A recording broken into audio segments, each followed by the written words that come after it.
할렐루야. 여러분 제 이 마이크 소리가 잘 들리나요? 예. 추수감사절 이후로 약간 음향에 뭐가 조율이 잘 안 된 것 같아서 좀 그렇습니다만은 오늘 제가 말씀을 전할 건데 좀 딱딱했는가 봐요. 일부 예배를 드렸는데 조는 사람이 몇 사람이 있어가지고 걱정이 돼요. 그래도 여러분 오늘 이 말씀 따라서 잘 듣겠다라는 이런 사모함을 가지고 듣는 분들이 되기 바랍니다. 예, 졸더라도 앞으로 이렇게 꼬박이고 아니다 이렇게 옆으로 하면 안 되겠습니다. 예, 제가 여러분이 안 졸고 잘 들으면 하나님 나라에서 상급이 많은데 하나님 나라에 가서 야 목사가 설교했는데 맨날 졸게 하면 어떻게 되겠냐 이러면 제가 좀 부담스러워요. 그래서 우리 다 애써서 말씀을 듣는 시간이 되기를 바랍니다. 여러분 예수님을 믿어서 신앙을 가졌는데 신앙에도 인류 신앙이 있고 이류가 있고 삼류가 있다라는 생각이 들어요. 세상에서도 살아가는 삶의 모습들을 보면 삼류 인생을 사는 사람이 있고 인류 인생을 사는 것을 볼 수가 있습니다. 길가밭과 같은 신앙인, 아마 이게 삼류 신앙인이라고 얘기할 수 있겠죠. 자갈밭과 가시떨기 밭과 같은 사람, 이류 신앙인이라고 할 수 있겠죠. 옥토와 같은 이런 사람은 인류 신앙인이다라고 얘기할 수가 있습니다. 주님께서 하늘에 계신 너희 아버지의 온전하신것 같이 너희도 온전하라, 온전하기를 원하는 이런 말씀을 전해주셨습니다. 사도 바울도 디모데에게 너는 진리의 말씀을 옳게 분별하며 부끄러울 것이 없는 일꾼으로 인정되도록 힘쓰라 라고 이렇게 권면했습니다. 표대를 향하여서 부름의 상을 향하여서 열심히 달려가야 된다라고 권면하고 있습니다. 이런 말씀의 이런 취지는 보면 정말 하나님이 기뻐하는 신앙이 되기 위해서 인류 신앙이 되기 위해서 애써라라고 권면하는 것이다 라고 얘기할 수가 있는 것입니다. 여러분 주님 때문에 기뻐하고 그래서 옥토와 같은 마음으로 말씀을 잘 순종함으로 30배, 60배, 100배 열매를 맺는 신앙인이 인류 신앙인이라고 얘기한다면 교회 생활을 하는데 자기 힘으로 하는 거예요. 자기 열심으로 하는 거예요. 자기 영광과 자기 인기를 위해서 하는 것은 이류 신앙인이다라고 얘기할 수가 있을 것입니다. 그 자기 감정이나 환경 따라서 좋았다가 나빴다가 이 기복이 심한 것 이류 신앙인이다라고 얘기할 수가 있을 것입니다. 한 발은 세상에 한 발은 교회에 양다리를 거치고 하나님은 계신 것 같은데 또 세상에 가서 그냥 그렇게 살려니 찝찝하고 그래서 그냥 억지로 신앙생활하는 것, 그건 삼류 신앙인이다 라고 얘기할 수가 있는 것입니다. 저는 오늘 요한복음 1장 말씀을 읽으면서 신앙생활을 하는데 인류 신앙을 가지고 살아가라 라는 이런 도전의 메시지를 저는 받습니다. 그리고 진짜 인류 신앙은 다른 것이 아니라 자기가 복음에 감격하고 복음을 전할 수 있는 신앙이 진짜 인류 신앙이다라고 깨닫는 것입니다. 저는 바라건대 사랑하는 성도 여러분, 저를 한 번만 보십시오. 이미 예수를 믿고 하나님을 섬겨나가는데 저 삼류 신앙처럼 살아가지 말고 인류 신앙으로 살아가는 분들이 되기를 주님의 이름으로 권면을 드립니다. 그리고 우리가 복음의 기쁨이 있어서 개인적인 열매를 맺을 뿐만 아니라 이 복음을 누군가에게 전할 수 있는 그런 인류 신앙을 가진 분들이 되기를 주님의 이름으로 권면을 드립니다. 그러면 우리가 어떻게 그러한 신앙을 가져나갈 수 있는지 오늘 말씀을 보도록 하겠습니다. 36절 말씀을 보십시오. 세례 요한은 자기 제자에게 보라 하나님의 어린 양이로다 라고 이렇게 외치는 것을 볼 수가 있습니다. 그 의미는 저분이 참 그리스도요 참 선생이다. 저분이야말로 우리 인생의 답이 된다. 저분을 따라가야 된다라는 이런 의미로 이렇게 말씀하신 것입니다.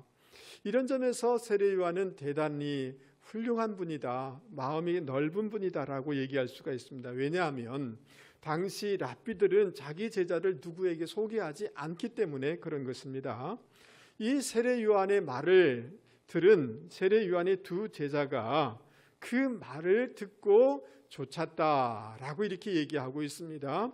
아콜루데오라는 이런 헬라어인데요. 이 말은 뭐냐 하면 그 세례 요한의 말을 듣고 이제 그 예수님을 지속적으로 쫓아서 섬겼다라는 이런 뜻인 것입니다. 즉 이제 세례 요한의 제자가 아니라 예수님의 제자가 되었다라는 뜻인 것입니다.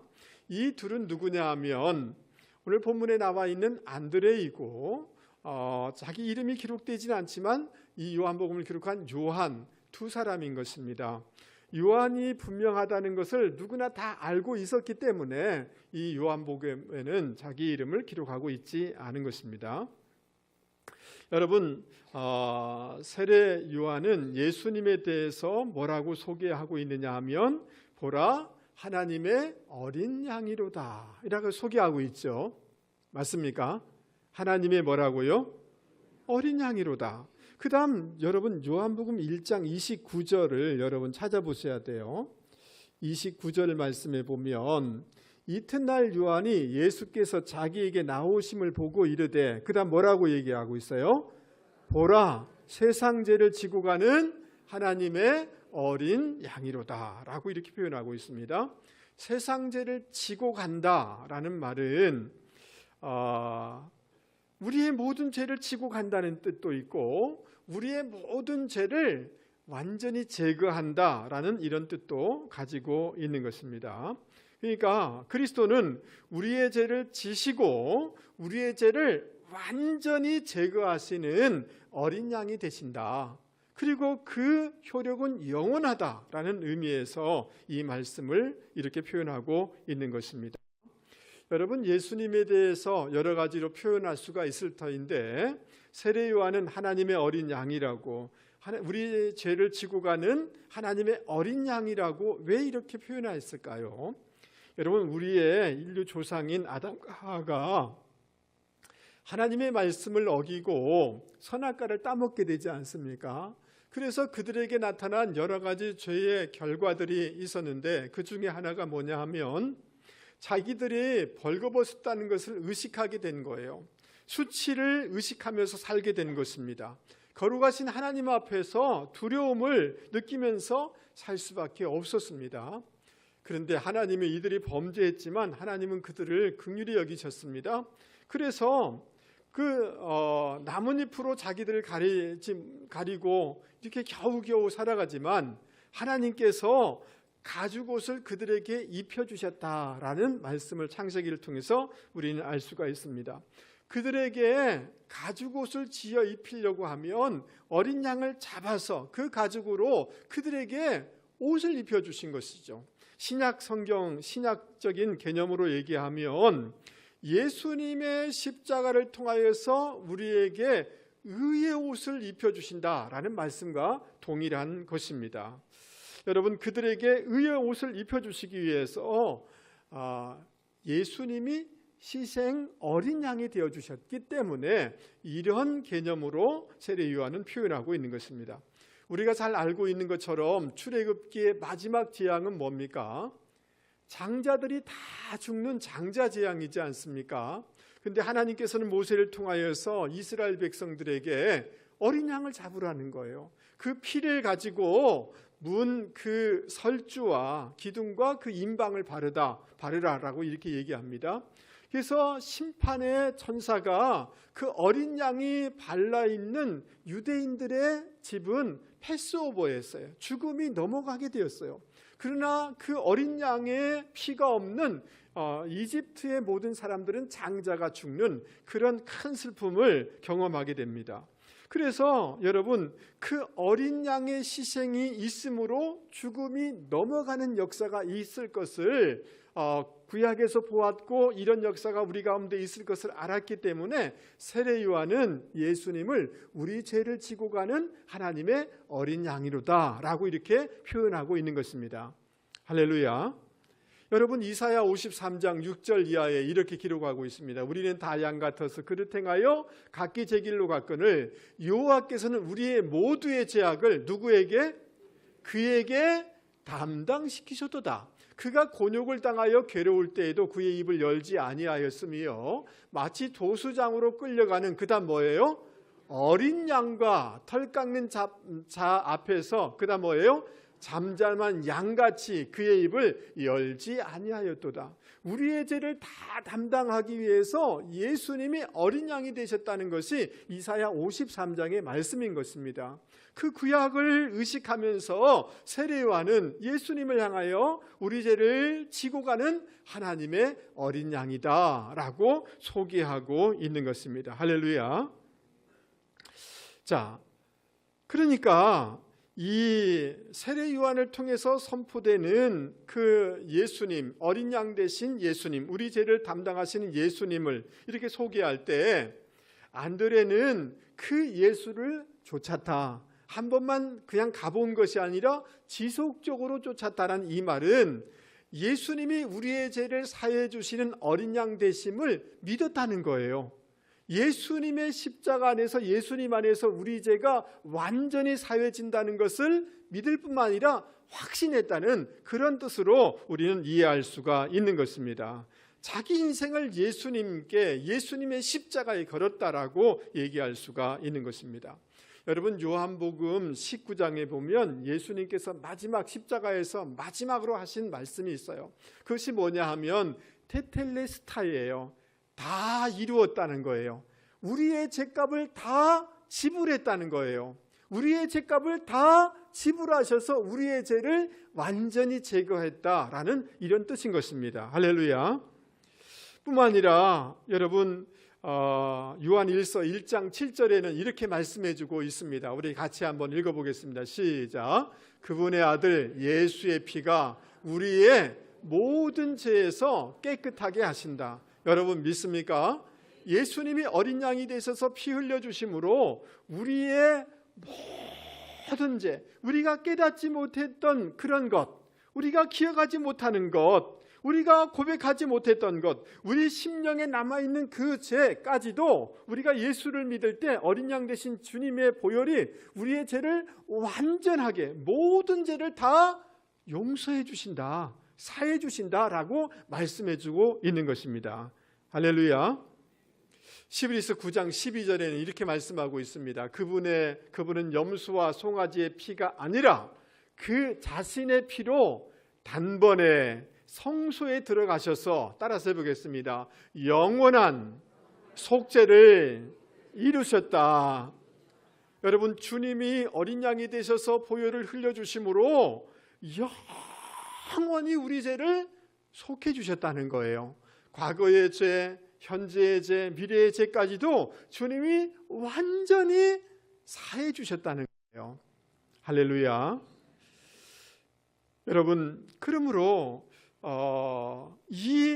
안드레가 이 어린 양 되신 예수님 속에 사죄의 은총이 있다는 것을 믿었고 확신하고 자기 인생을 걸었던 것처럼 사죄의 그 복음, 사죄의 그 은총을 여러분 믿고 자유함을 누리고 정죄함을 받지 않는 저와 여러분이 되실 수 있기를 주님의 이름으로 권면을 드립니다.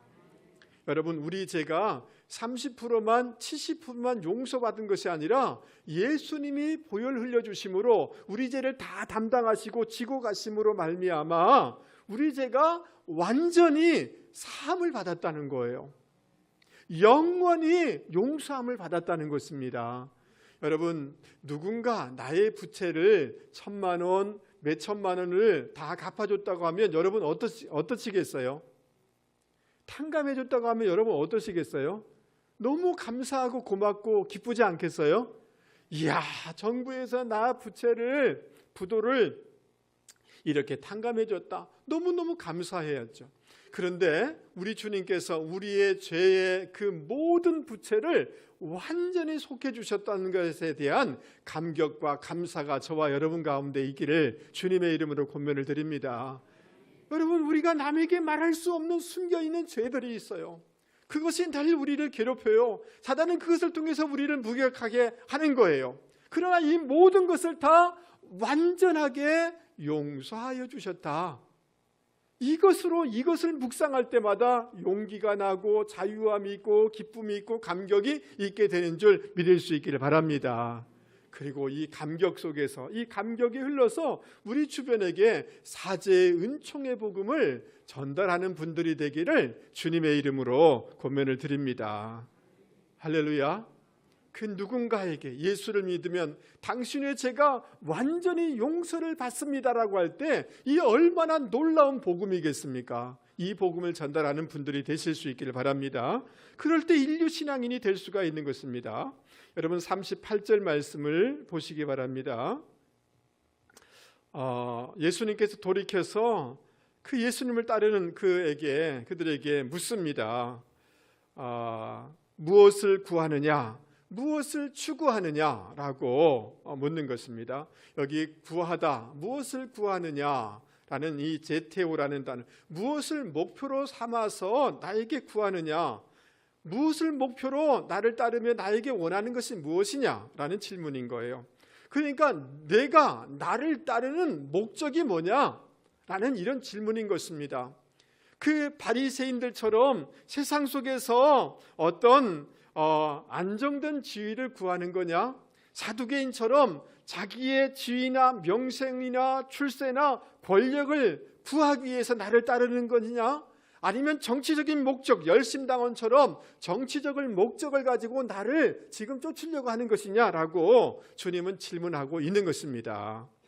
이러한 질문에 그 안드레는 이렇게 대답합니다. 랍비여, 어디에 계십니까? 라고, 어디에 머물고 계십니까? 라고 질문하는 거죠.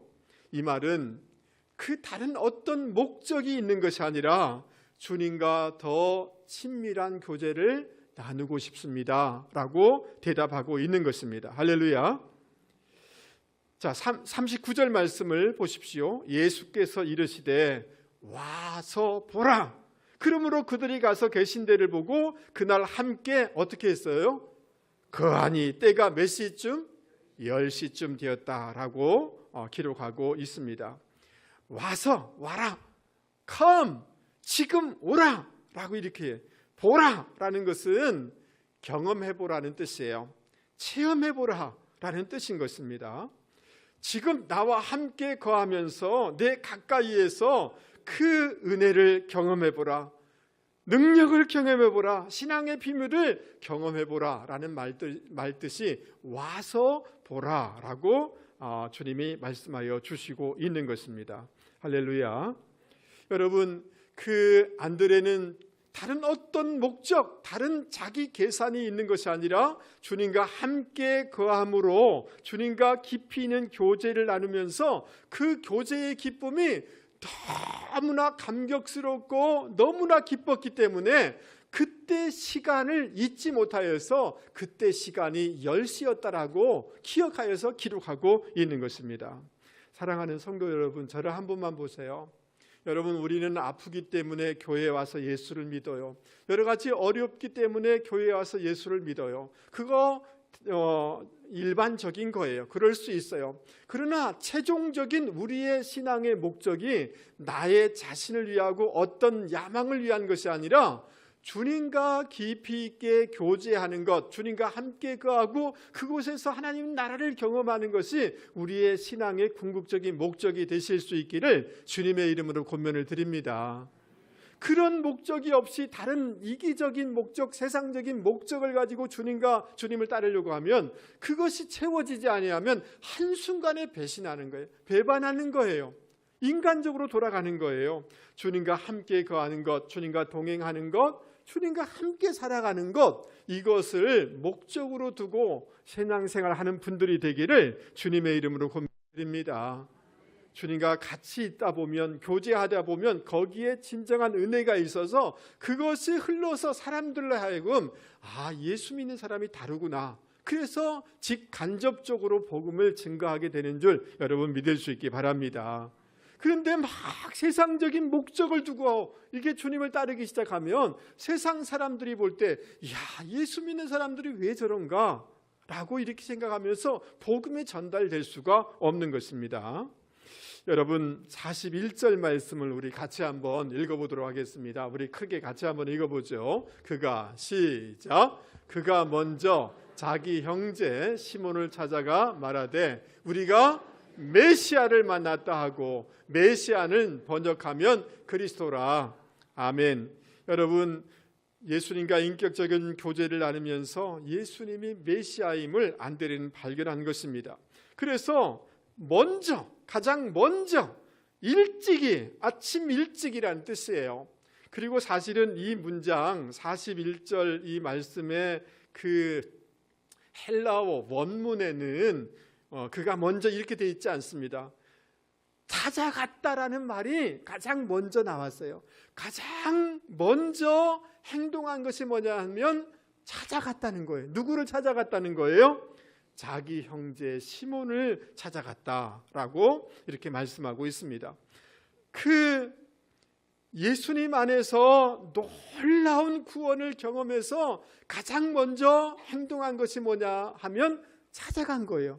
나에게 가장 가깝고 나에게 가장 소중한 그 형제인 베드로에게 찾아가서 이 복음을 전달했다라고 기록하고 있는 것입니다. 할렐루야. 여러분 우리가 메시아를 만났다. 메시아는 그리스도라는 뜻이에요. 기름 부음 받은 자라는 뜻이에요. 그리스도를 만났다. 영원한 생명을 주시는 그리스도를 만났다라고 얘기하고 있는 것입니다. 할렐루야. 여러분 요한복음 전체의 이 주제는 요한복음 전체를 한 절로 압축해주고 있는데 요한복음을 쓴 목적을 압축한 구절이 요한복음 20장 31절 말씀입니다. 여러분 우리 같이 한번 읽어볼까요? 시작. 오직 이것을 기록함은 너희로 예수께서 하나님의 아들 그리스도이심을 믿게 하려 함이요 또 너희로 믿고 그 이름을 힘입어 생명을 얻게 하려 함이니라. 여러분 하나님의 아들 그리스도를 믿도록 하기 위해서 요한복음을 기록했다는 거예요. 그 그리스도를 믿어서 생명을 얻도록 하기 위한 거예요. 여러분 메시아다라는 것은 그리스도란 말이에요. 그 그리스도를 믿어서 생명을 얻도록 하는 것이 요한복음의 기록의 목적이라는 거죠. 그러니까 안드레는 그리스도를 소개하고 있는 거예요. 생명의 선물을 전달하고 있는 것입니다. 할렐루야. 여러분 요한복음에는 7가지 에고 에이미 나는 뭐뭇이다 라는 이런 표현이 있습니다. 오병이어의 기적을 베풀면서 5,000명을 먹이고 난 다음에 나는 생명의 떡이다 라고 주님이 말씀하셨어요. 여러분 양식을 먹지 못하면 죽을 수밖에 없어요. 주님은 우리를 영적으로 생명을 주시는 그런 분이라는 거예요. 할렐루야. 나면서 소경된 자의 눈을 뜨게 하면서 나는 세상의 빛이다라고 얘기했어요. 여러분 캄캄하면, 인생이 캄캄해지면 길을 잃어서 결국은 죽을 수밖에 없어요. 주님은 빛이라고 말씀하고 있는 것입니다. 여러분 양이 그 양의 문을 찾지 못하면 짐승에게 죽임을 당하고 결국은 줄여 죽을 수밖에 없어요. 그래서 주님은 나는 양의 문이다 라고 이렇게 말씀해 주고 있는 것입니다. 여러분 주님은 사꾼 목자와 참된 목자, 선한 목자를 비유하시면서 나는 선한 목자다 라고 말씀하셨어요. 여러분 오늘도 신천지의 이만희, 통일교회 문선명, 그 하나님의 교회의 장길자, 정명석, JMS의 정명석, 이런 거짓 사꾼 목자들로 말미암아 수많은 젊은 인생이 파괴가 되어지고 그 가정이 무너지고 사회가 어지러워지는 것을 우리가 보지 않습니까? 그러니까 선한 목자라는 말은 죽느냐 사느냐, 가정이 살아날 수 있느냐 죽느냐의 문제라는 거죠. 할렐루야. 주님께서 죽은 나사로를 살리면서 나는 부활이요 생명이다 그랬어요. 그러니까 이 말씀은 다 뭐냐 하면 생명에 관련 거예요. 주님은 영원한 그 거처를 준비해 놓기 위해서 갈 것이다 라고 말씀하시면서 나는 길이요 진리요 생명이다 라고 말씀하셨어요. 여러분, 들어갈 집이 있어야 겨울에 따뜻해지게 되는 줄 믿습니다. 우리가 들어갈 천국이 있어야 우리가 살 수 있게 되는 줄 믿습니다. 주님은 그것을 인도하는 길이라는 거예요. 그리고 이 꽃이 아름답지만 여기서 부러지게 될 때 여러분 이 시들 수밖에 없죠. 주님은 포도나무다 라고 이렇게 말씀해 주셨어요. 그러니까 주님과 동거할 때, 연합될 때, 함께 있을 때 우리는 살게 되어지고 열매를 맺게 되는 줄 여러분 믿을 수 있기 바랍니다. 그러니까 주님은 메시아다라는 말은 그리스도다라는 말씀이고, 그 말은 주님은 생명이다라는 이런 말씀인 것입니다. 할렐루야. 요한복음 1장 4절에도 따라서 한번 해보겠습니다. 그 안에 생명이 있었으니 이 생명은 사람들의 빛이라. 여러분 믿습니까? 그러니까 죽고 사는 문제가 달려있기 때문에 내가 가장 가까운, 내가 가장 사랑하는 그 베드로에게 그리스도를 만났다, 그리스도는 메시아다, 그리스도는 생명이다, 이 생명의 복음의 선물을 자기 형제 베드로에게 전달하고 있는 것입니다. 할렐루야. 여러분, 어제 아침에 저희 며느리가 우리 집사람한테 선물을 새벽 배송으로 보냈더라고요. 새벽에 띵동해서 문을 열었더니만 그 택배 아저씨가 선물을 주는데 꽃다발을 한 다발을 보내준 거예요. 할렐루야. 그런데 우리 집사람이 그렇게 기뻐하는 것을 처음 봤어요. 억수로 감동을 먹어가지고 막 너무너무 좋아하는 거예요. 이 꽃 선물이 그냥 하루 종일 마음을 기쁘게 하는 것 같더라고요. 싱글벙글해요. 여러분, 우리 교회에 한 형제가 있는데요, 자기 아버지가 막 일을 너무 많이 하고 고생하다가 신장을 다 이제 기능이 상실했어요. 그래서 젊은 이 아들이 자기 신장 하나를 떼서 아버지에게 기증을 했어요. 아버지의 생명을 연장시켜줬어요. 얼마나 귀한 일입니까? 그렇지 않습니까? 너무 귀한 선물인 거죠. 우리는 사랑하는 사람을 위해서 가장 좋은 것을 주기를 원하는 것이 우리의 마음인 줄 믿습니다. 할렐루야. 여러분에게 가장 귀한 사람이 누구입니까? 여러분, 그들에게 전달해야 될 것이 무엇일까요? 그것은 꽃도 필요하고 다른 것도 필요해요. 물질도 필요해요. 그러나 가장 중요한 것은 생명인 줄 여러분 믿을 수 있기를 바랍니다. 여러분, 우리 한국 교회사에 길선주라는 목사님이 계세요. 이분은 한국 최초의 7명의 목사님이 계신데요, 우리 사진을 한번 보여주십시오. 그 7분의 목사님, 저기 오른쪽에 두 번째 분이고 사진이 이렇게 생기신 분이 있습니다. 우리나라 최초로 세례식을 집례한 목사님이세요. 1907년에 한국 그 평양 대부흥을 일으킨 주역이에요. 여러분, 이분은 눈이 너무 안 좋지만 요한계시록을 1000번을 읽었어요. 그리고 그 감동을 가지고 일제의 그 탄압 속에서 신음하는 조선 백성들에게 소망의 메시지를 전달한 그런 목사님이셔요. 여러분, 그 그리스도인들이 감옥에 들어갔지만 절대로 그 신앙을 잃지 않았던 이유는 길선주 목사님이 이 계시록 말씀을 통해서 그들에게 도전을 주었기 때문에 신앙인답게 살아갈 수가 있었습니다. 여러분, 우리나라가 그 독립선언을 선포하게 되지 않습니까? 거기 우리나라 대표로 33명의 그 인사들이 거기다 사인을 하지 않습니까? 그 중에 한 사람이 길선주 목사님이신 것입니다. 얼마나 대단한 사람인지 말할 수가 없어요. 그런데 많은 사람들이 길선주 목사님을 알지만 누가 길선주 목사님을 예수님께로 인도했는지는 몰라요. 여러분은 아십니까? 옆에 사람한테 물어보세요. 아십니까? 전도한 사람 아세요? 물어보세요. 알아요? 몰라요? 아시는 분 있으면 손 들어보세요. 모를걸요? 29살의 김종섭이라는 사람이 길선주라는 사람에게 복음을 전달한 것입니다. 여러분, 이 길선주라는 사람은 건강도 안 좋았고 사업에 실패를 하면서 많이 방황을 하고 있었어요. 그런데 그러다가 종교에 막 이 어떤 도를 찾고 있는데 선도라는 그런 종교의 도사가 됐어요. 도사. 뭐라고요? 길선주는 본래 도사예요. 산신령 같은 도사 일을 하고 있는 거예요. 돌을 막 닦고 이렇게 살고 있는 거예요. 어느 날 서양 선교사들이 와서 예수를 믿으면 영생을 얻는다라고 하니까 궁금하기도 하고 이러면 안 되는데 이런 생각에 자기 그 선도의 수제자인 김종섭에게 가서 선교사 만나봐라. 뭘 가르치고 있는가 알아봐라 라고 김종섭을 마포 삼열이라는 선교사에게 보냈어요. 며칠을 가서 알아보다가 김종섭이라는 이 사람이 그 예수를 믿게 되어져요. 할렐루야. 그리고 자기 선생한테 와가지고 선생님 예수 믿어야 됩니다. 기가 막힐 노릇 안 해요. 자기 종교의 교주인데 자기 제자를 가서 알아보고 오라고 했는데 그 제자가 예수 믿는 사람이 돼가지고 자기 선생님한테 와가지고 예수 믿으라고 전달을 한 거예요. 그러니까 화가 나가지고 책망을 하고 막 그런 것입니다.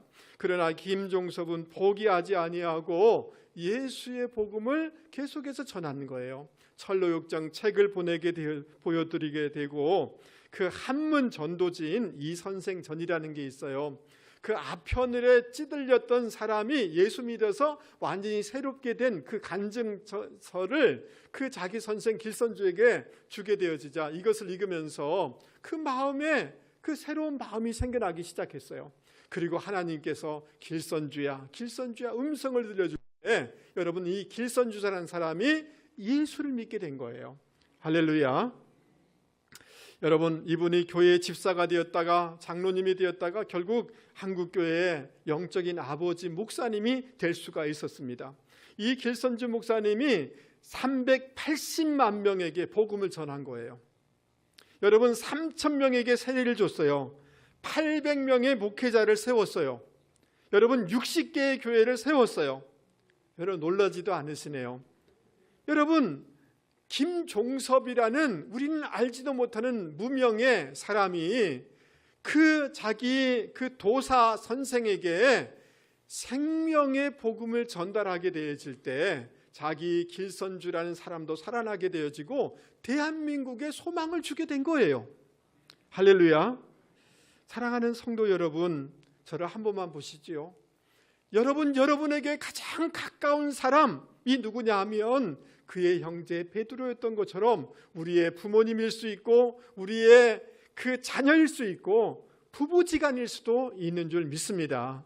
우리에게 가장 가까운 그 사람에게 생명의 복음의 선물을 전달하는 분들이 되실 수 있기 바랍니다. 아멘. 뭘 주시렵니까? 저에게 내일 아침에 꽃을 받을 수 있도록 해주세요 라고 여러분 아내가 얘기할지 몰라요. 잠시 하루 기분이 좋을지 몰라요. 남편들은 나에게 자동차를 한번 사주세요. 그러면 몇 달이 좋을지 모르겠어요. 그러나 여러분 그것은 다 일시적인 거예요.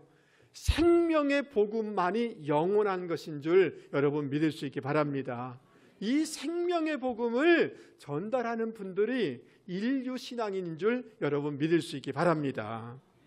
여러분 밥 한 번 사주는 것 참 고마운 거예요. 그러나 그거 한 끼 못 먹었다고 죽고 살고 문제 생기는 것 아닙니다. 생명의 복음, 예수의 생명의 복음을 전달하는 분들이 되실 수 있기 바랍니다. 여러분 40절 말씀을 한번 보시기 바랍니다. 안드레를 소개하면서 시몬 베드로의 형제다. 시몬 베드로의 형제 안드레라라고 이렇게 표기하고 있습니다. 안드레라는 말은 남자다운이라는 뜻이에요. 남자답게 살아라라고 했는데 늘 안드레의 수식어는 뭐냐 하면 시몬 베드로의 형제다. 베드로가 막 3,000명, 5,000명을 회개시키고 놀라운 일을 감당할 때 복음서에는 그냥 12제자 중에 한 명, 베드로의 형제다 이 표현밖에 없는 거예요. 예수님께서 야이로의 딸을 살리실 때, 변화산에 올라갔을 때, 겟세마네 동산에 올라갔을 때에 안드레는 거기 없었어요. 그냥 베드로, 야고보, 요한만 예수님 이너 서클이 되어서 거기서 쓰임 받는 거예요. 그러면 여러분 저를 한 번만 보세요. 누가 제일 먼저 예수를 믿었어요? 12제자 중에 안드레가 제일 먼저 믿은 거 아닙니까? 맞습니까? 맞아요? 제일 먼저 입사한 사람이 안드레잖아요. 그 다음 베드로는 누가 소개해 준 겁니까? 안드레가 소개해 준 거잖아요. 그러면 서열상이든 뭐든 간에 누가 높임을 받아야 돼요? 안드레가 높임을 받아야 되죠. 그런데 그 성경 어디를 찾아봐도 안드레는 거기에 대해서 질투했더라, 마음이 불편했더라, 이런 구절이 없어요. 그냥 주님을 섬기는 것, 자기 그 형제인 베드로가 귀하게 사용되는 것, 뒤에 숨겨진 사역, 작은 일을 한다 할지라도 그것 자체로 기뻐했던 사람이 누구냐 하면 안드레라는 거예요. 할렐루야. 그러니까 너무 멋진 이런 신앙이죠. 그렇지 않습니까? 그런데 안드레에 대한 기사가 나오는데요, 작은 기사가 나오는데 요한복음 6장에 보면 무슨 일이 있느냐 하면 사람들이 너무 정치적으로나 경제적으로나 영적으로 막 시달려서 예수님께 나아가서 말씀을 들어요. 며칠 동안 먹을 것이 없어서 그냥 줄여서 집에 가게 됐어요. 저들을 바라보면서 주님의 마음이 아프셨어요. 어떻게 해결할까? 그런데 안드레라는 사람이 어떻게 하냐면 저기 막 사방팔방 고민을 하다가 오병이어를 가진 조그만 도시락을 가진 소년을 예수님께로 데려와서, 예수님, 우리가 가진 것 없는데 이 도시락 가진 소년이 있습니다 라고 예수님께로 인도해요. 그때 예수님이 그것을 받으셔서 축사하시고 5,000명의 무리를 먹여주셨어요. 놀라운 축제가, 잔치가 벌어진 거예요. 그러니까 하나님의 나라를 경험하는 그 통로로서 안드레가 사용되고 있음을 우리는 발견하게 되어집니다. 할렐루야. 요한복음 12장에 보면 헬라 사람 몇 사람이 예수님을 만나기를 원해요. 여러분, 이게 이방 지역에 복음이 전달되지 않을 때예요. 근데 그 헬라 사람을 누가 예수님께로 인도하느냐 하면 안드레가 예수님께로 데려와서, 그러니까 안드레는 세계 최초의 이방 선교사인 거예요. 할렐루야. 그냥 유대 지역 우리만 좋은 것이 아니라 저 이방 세계에도 예수님이 증거되어서 이 하나님의 나라를 그 경험하기를 원하는 마음으로 이방 사람을, 헬라 사람들을 예수님께 인도한 사람이 안드레입니다.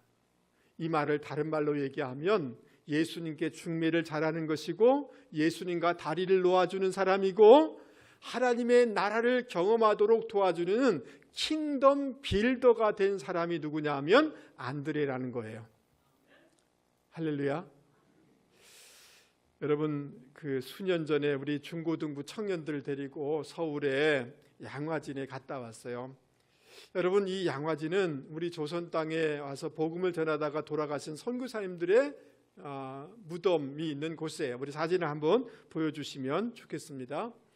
헤론이란 선교사가 의료 선교사인데요, 복음을 전하고, 이 사람 헤론은 그 고종의 그 의사였어요. 그러다가 죽었는데 그 고종이 여기에 묻도록 해줬는데, 그것을 기점으로 해서 우리나라에 처음 들어온 언더우드, 아펜셀러, 그리고 헤이그에 가서 일제의 만행을 고발했던 헐버트, 그리고 양반과 천민 신분 제도를 철폐했던 무어 등 그 선교사님들이 돌아갔을 때 저기다가 무덤을 만들었어요. 그것이 양화진이에요. 여러분, 이 양화진에 가면 저 그 묘비들이 쭉 있는데요, 그것을 보면서 감동을 받을 수밖에 없어요. 여러분, 그 헤론도 거기 묘비에 이렇게 써 있어요. 하나님의 아들이 나를 사랑하시고 나를 위하여 자신을 주셨다, 이렇게 기록했는데 34살의 젊은 나이로 그 참 우리나라를 위해서 이렇게 희생한 거죠. 아펜셀러 그 선교사 묘비에는 섬김을 받으려 함이 아니라 섬기려 왔습니다라고 이렇게 기록되어 있습니다. 미국 의료 선교사인 캔드릭 묘비에는 만일 내게 주어질 수 있는 1000개의 생명이 있다면 나는 그 모든 생명을 조선을 위해서 바치리라. 그의 고백이었어요. 그런 그 비석들을 읽으면서 감동을 받을 수밖에 없는 거예요. 여러분, 제가 저 양화진에 우리 학생들하고 같이 가서 그냥 막 눈물이 나고 통곡이 나는 것은 다른 것이 아니었어요. 우리 사진을 하나 더 보여주십시오. 저 구석진 그 응달에 여러분 조그만 비석들이 있는데 가서 보니 태어난 날과 죽은 날이 같은 거예요. 여러분, 선교사들이 와가지고 아이를 낳는데 여러분, 조선이 얼마나 전염병이 많고 풍토병이 많겠어요. 태어나자마자 죽은 거예요. 몇 살 안 되고 죽은 거예요. 저런 어린 아이들의 무덤이 너무너무 많은 거예요. 왜 이렇게 한 거예요? 여러분, 이 조선을 성경의 땅끝으로 생각하고 본토 아비집을 떠나 이 땅에 들어온 거예요. 가난과 질병과 무지와 억압 속에서 신음하는 조선 사람들에게 하나님의 나라를 경험하도록 하기 위해서 그들은 이 땅에 와서 헌신해 준 거예요. 할렐루야. 여러분, 저를 한 번만 보세요. 옛날 그 조선시대의 우리 선배들의 사진을 보세요. 아프리카 그 원주민하고 거의 비슷해요. 너무 가난해요. 여러분, 여성들은 여성으로 존중받지도 못했어요. 여러분, 우리나라가 이렇게 부강한 나라가 되고 부유한 나라가 된 것은 사실은 선교사님들이 와서 하나님의 나라를 우리 가운데 주셨기 때문에 이 부유함과 존중함이 우리 가운데 있게 된 것입니다. 그들은 킹덤 빌더가 된 거예요. 하나님의 나라를 세워가는 그런 사람이 된 거예요. 누가 인류 그리스도인이 될 수가 있는가? 인류 신앙이 될 수가 있는가? 예수 믿어도 자기 혈기대로, 자기 감정대로, 환경대로 살아가는 사람, 세상적인 목적을 가지고 살아가는 것이 아니라 하나님의 나라가 그 가정에 임하도록, 그 지역에 임하도록 하는 그 사람이 인류 신앙인인 줄 여러분 믿을 수 있기를 바랍니다. 말씀을 마치려고 합니다. 여러분, 저를 한 번만 보세요. 우리 옆에 사람한테 얘기하겠습니다. 삼류 신앙을 가지면 안 됩니다. 시작. 삼류로 살지 마세요. 다 같이 교회 다닌다고 다 같은 교인이 아니에요. 정말 삼류로 살아가는 사람들이 꽤 많아요. 우리 교회는 그렇게 돼서는 안 되는 줄 믿습니다. 하나님의 어린 양이로다. 여러분, 사제의 은총을 누리시고, 아멘 하시죠? 자유하실 수 있기 바랍니다. 사제의 은총의 복음을 나눌 수 있는 분들이 되기를 주님의 이름으로 권면을 드립니다. 그리스도 메시아는 생명이 있습니다. 생명의 복음의 선물을 나에게 가장 가깝고 소중한 사람들에게 전하는 분들이 되실 수 있기를 주님의 이름으로 권면을 드립니다. 아멘. 나는 너에게 줄 것 없어. 그러나 이 생명의 복음을 전달하고 싶어. 여러분, 다음 주 오실 때 자녀를 꼭 데리고 오세요. 여보, 당신이 꼭 왔으면 좋겠어요. 여러분의 친구, 여러분 거기 잘 따라갔잖아요. 어디 놀러 가라고 하면 같이 갔어요, 안 갔어요? 따라가기는 잘 따라가면서 왜 모시고는 못 와요? 생명의 복음을 전달할 수 있는 분들이 되기를 바랍니다. 여러분, 하나님의 나라를 경험할 수 있도록 도와드리는 분들이 되기를 주님의 이름으로 권면을 드립니다. 아멘. 여러분, 여러분의 얼굴에 꽃이 피기를 바랍니다. 여러분의 가정에 하나님 나라가 더 누려지기를 바랍니다. 그리고 그것이 흘러서 킹덤 빌더로 살아가는 분들이 되기를 주님의 이름으로 권면을 드립니다.